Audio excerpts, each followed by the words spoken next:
Здравствуйте! В эфире телеканала программа «Актуальное интервью», в студии Кристина Якупова. В 2022 году деятельность Министерства финансов была направлена в первую очередь на обеспечение сбалансированности и устойчивости государственного бюджета.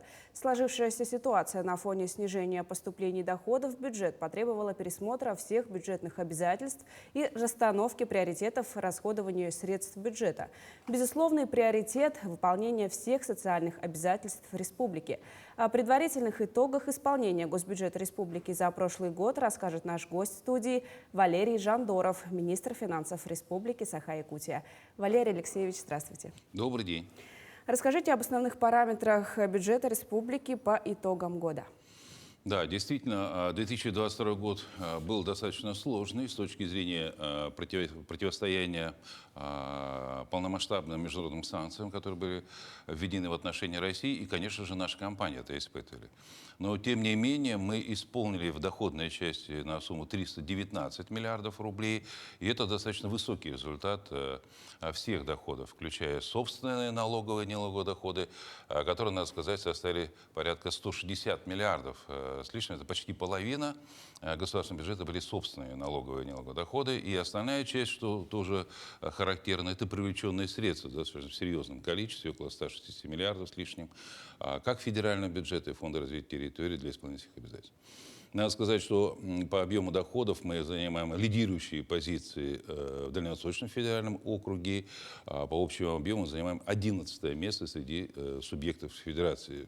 Это достойный результат, который сложился в течение 2022 года в результате интенсивной и упорной работы с каждым налогоплательщиком, усилиями руководства республики под руководством Александра Сергеевича Николаева в части привлечения федеральных и иных средств для исполнения бюджета. А в расходной части это составило 330 миллиардов, превысив объема 2021 года на 43 миллиарда. Это колоссальная цифра увеличения расходов почти на 15% по сравнению с 2021 годом на 43 миллиарда. 330 миллиардов тоже самые значительные расходы среди субъектов Дальневосточного федерального округа.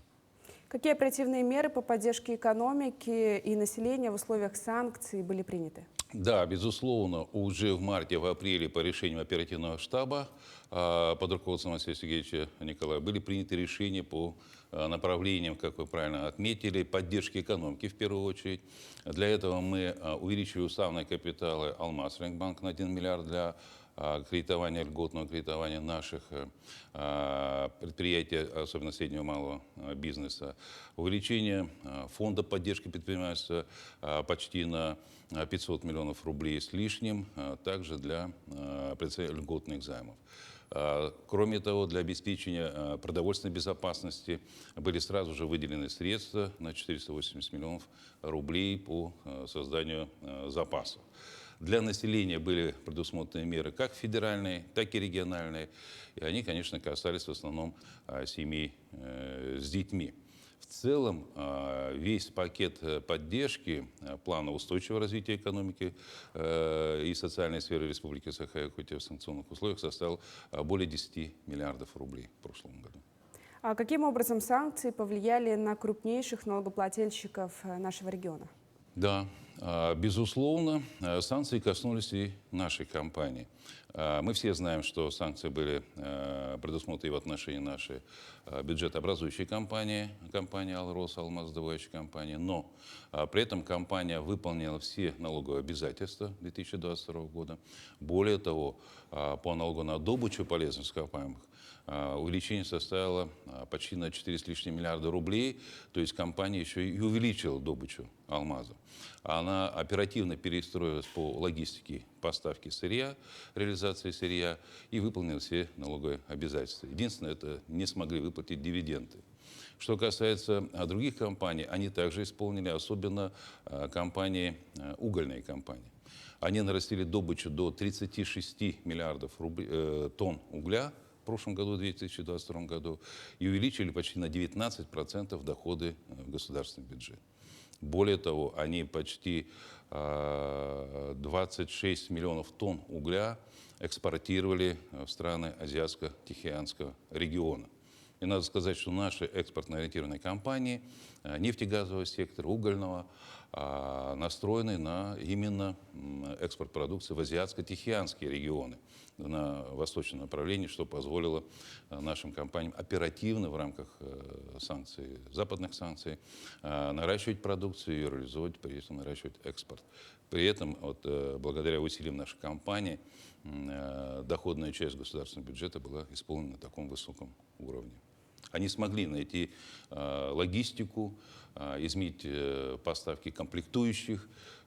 Конечно, это большая признательность, огромная работа была проведена нашим компаниям. Основными приоритетными расходами государственного бюджета остаются расходы социального значения. В 2022 году большой объем средств выделялся на поддержку семей с детьми.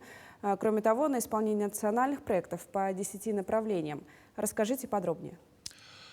Да, действительно, в рамках 2022 года, первое, то, что я бы отметил, самая большая мера, это касалось работников бюджетной сферы, повышение заработной платы на 10% так называемым прочим категориям работников бюджетной сферы, кроме целевых, по майским указам, обусловило, конечно, достаточно значительные расходы бюджета и повысило оплату труда наших работников бюджетной сферы для поддержки уровня доходов в условиях повышающегося уровня инфляции. При этом семьям с детьми были предоставлены, продолжая с выплаты, ежемесячные пособия. Кроме того, от 3 до 8 лет выплаты ежемесячные предлагались. И в прошлом году, вы знаете, из федерального бюджета была предоставлена поддержка для выплаты ежемесячных пособий детям от 8 до 17 лет.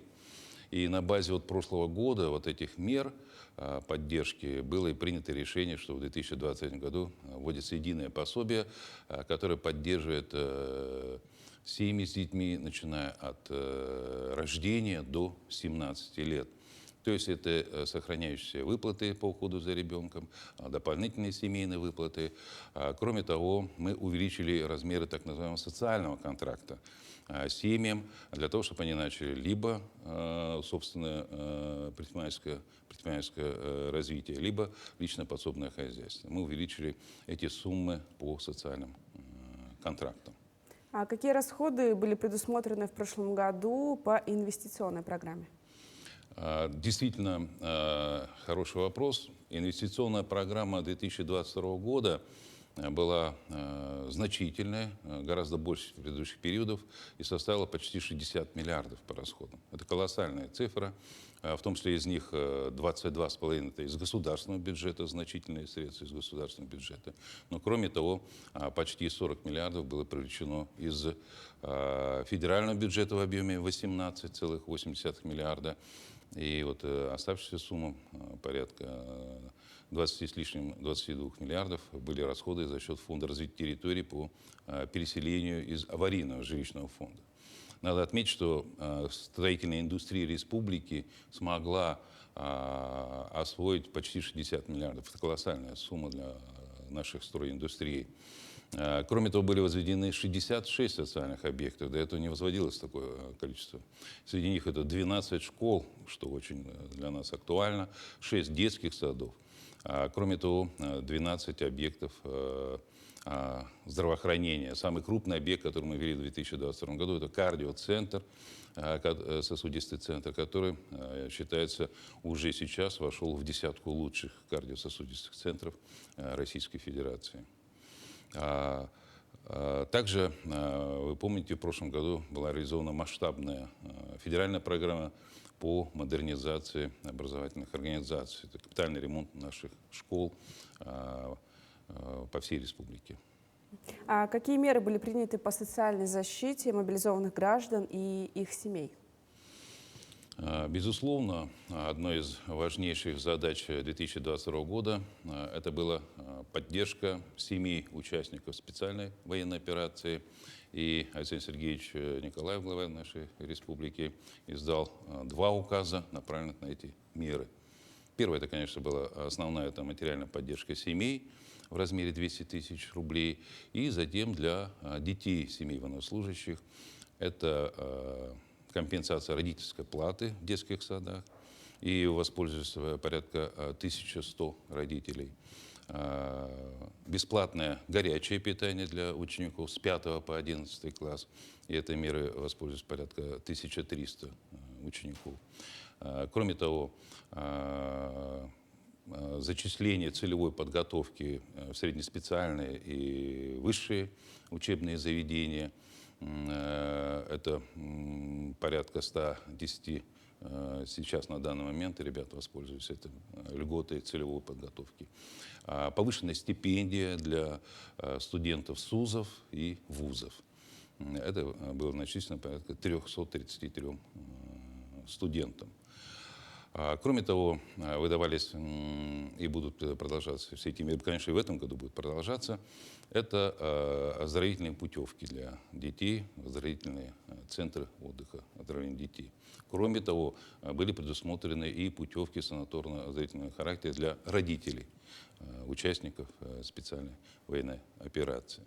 В прошлом году мы финансировали это в основном за счет резервного фонда, поскольку это были непредвиденные расходы. В этом году эти расходы все предусмотрены в соответствующих государственных программах образования, Министерства труда, социальной защиты.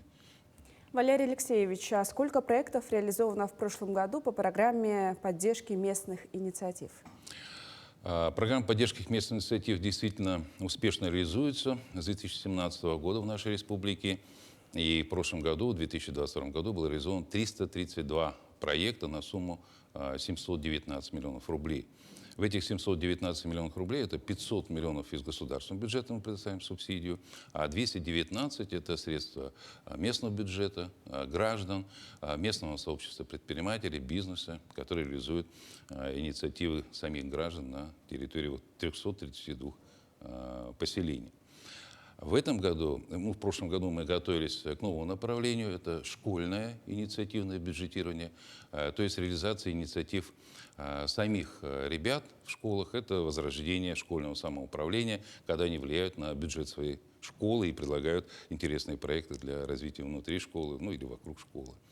В этом году мы в пилоте апробируем 8 городских школ, вернее, города Якутска и школу городского округа Жатайск.